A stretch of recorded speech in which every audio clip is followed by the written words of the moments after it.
Hi, I'm Jon Mitchell, and this is another Mayor's Update. A couple of interesting things this week. First of all, and very importantly, I nominated Joe Cordero to be the city's new police chief, and he was sworn in on Thursday. Joe is a terrific candidate for the position. He's got a tremendous track record as the commander of the downtown station, but also the commander of just about everything else in the police department at one point in time. He's got the technical skills that are necessary to succeed in the job, and he also has the people skills to engender trust in the community, and that's what policing's about these days. We ask a lot of our police officers, and arguably too much, to maintain public order. And to be an effective urban police chief, you need to have a broad set of technical skills that range from budgeting to legal experience to old-fashioned police work. But at the same time, you need to be able to reach out and build relationships, and Joe's has done all that, and I feel very comfortable with making him our police chief. I think he's going to do a great job and really build on the foundation that exists in our police department. We have a very good police department in New Bedford, and a police department that is very different from many other urban police departments across the United States. We hear stories all the time of police abuse in the United States. We don't hear it here in New Bedford because we have had over the last several years a well-run department, and we're going to build on that now through Joe's leadership. The other set of things I want to talk about today have to do with the port.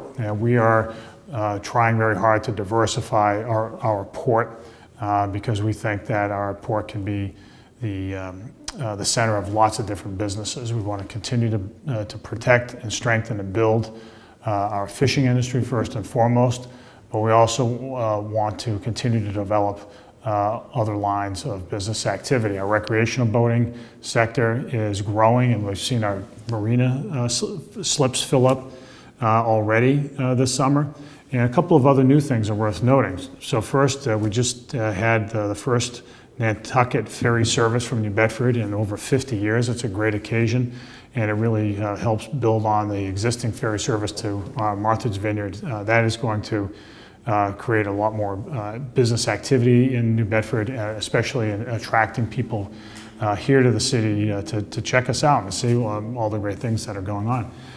The other big thing this week was that thanks to the work of Lieutenant Governor Polito, the state is going to be building out refrigeration capacity on the state pier. So why is this significant? Well, we've been able in the last few years to develop a greater cargo business in the city, working very closely with some of the shipping companies as well as Maritime International, the stevedoring company here in the port.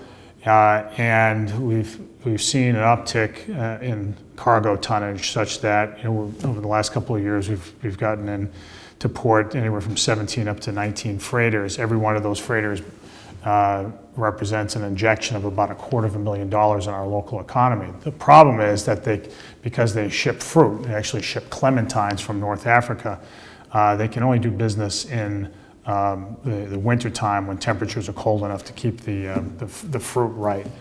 With refrigeration, we're going to be able to expand that service year-round so that we can get more and more vessels and create more job opportunities for people. So we went to bat for it. I brought a lot of the business interests into the Lieutenant Governor and got them to work with her, get her to understand why it is that this would be a good investment in the port and why it would lead to more jobs. She was very receptive to it, and now we're going to see that investment go forward. So we're going to see a lot more ships in the harbor. That's the bottom line. More ships means more jobs, means more opportunities for our residents, and that's what we're all about. Thanks, and we'll see you next week.